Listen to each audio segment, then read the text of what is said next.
இன்னைக்கு தமிழகத்திலேயே ஒரு தகுதியான ஒரு கழகம் என்று சொன்னால் ஊழலற்ற நேர்மையான கேப்டன் சொன்னா உலகம் போற்றுத தலைவராக இருக்கிறாரு.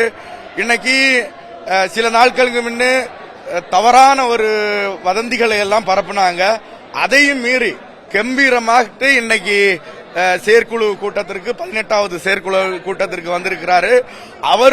அவர் மூலமாட்டு இன்னைக்கு பொதுச் செயலாளராக எங்களுடைய அந்நியார் அவர்களை தேர்ந்தெடுத்து இன்னைக்கு மிகப்பெரிய தேமுதிகவின் அடுத்த கட்ட வளர்ச்சிக்கு ஊக்குதலாகவும் வரக்கூடிய நாடாளுமன்ற தேர்தலுக்கு ஒரு முன்னோட்டமாகவும் அமையும் என்று இந்த தமிழக மக்களின் சார்பாகவும் தமிழக தேமுதிக கட்சியினுடைய ஒவ்வொரு உறுப்பினர்களுக்காகவும் உங்களிடம் தெரிவித்துக் கொள்றோம்.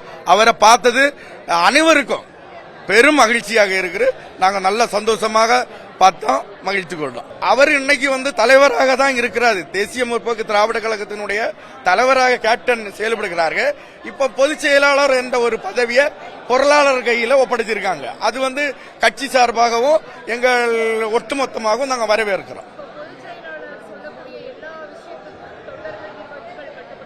கண்டிப்பா கட்டுப்படுவாங்க. அவங்க அந்நியார் அவர்கள் பொருளாளராக இருக்கும் போதே சிறப்பாக செயல்படுத்திக் கொண்டிருக்கிறார்கள். இப்போதும் அவர்கள் செல்கிற வார்த்தைக்கு கண்டிப்பாக கட்டுப்படுவார். தேசிய முற்போக்கு திராவிட கழக நிறுவன தலைவர் கேப்டன் அவர்களை வணங்கி இன்று செயற்குழு பொதுக்குழு 18வது செயற்குழு பொதுக்குழு கூட்டத்திற்கு வருகை புரிந்த அனைவருக்கும் மகிழ்ச்சிகரமான செய்தியை கேப்டன் எங்களுக்கு அளித்துள்ளார்கள். அது என்னவென்றால்,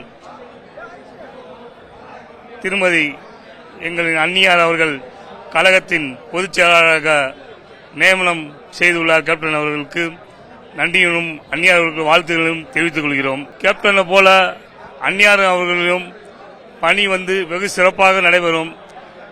அதாவது கட்சி தொண்டர்கள் தோன்று போன எங்களை போல கட்சி தொண்டர்களுக்கு இது புது உற்சாகத்தை அளிக்கின்றது.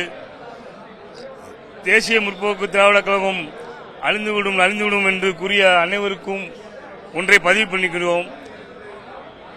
இந்த இயக்கம் நற்பணி மன்றத்தின் மூலமாக கேப்டனால் உருவாக்கப்பட்ட இயக்கம். அது எந்த 100 ஜென்மங்கள் ஆனாலும் இந்த இயக்கத்தை அழிக்க முடியாது. இதை தொடர்ந்து வழிநடத்த அந்நியார் தலைமையேற்றுக் கொண்டார். அவர்களின் பணியில் நாங்கள் எல்லாம் வீரநடை போடுவோம் என்று உறுதியளிக்கிறோம். இன்னைக்கு எங்க அன்னி பொதுச் செயலாளரானது மிகவும் சந்தோஷம். கேப்டன் வழியில வந்தவங்க, கேப்டன் கூட இருந்து கேப்டன் அனைத்தும் தெரிஞ்சவங்க அவங்க. அதனால பொதுச் செயலாளர் எங்களை எல்லாத்துக்கும் ஒரு நல்லது இது பண்ணுவாங்க, கட்சியை சிறப்பாக வழிநடத்துவாங்கன்னு சொல்லி விடைபெறுகிறோம். செய்திகளை உடனுக்குடனும் துல்லியமாகவும் தெரிந்து கொள்ள சப்ஸ்கிரைப் பண்ணுங்க.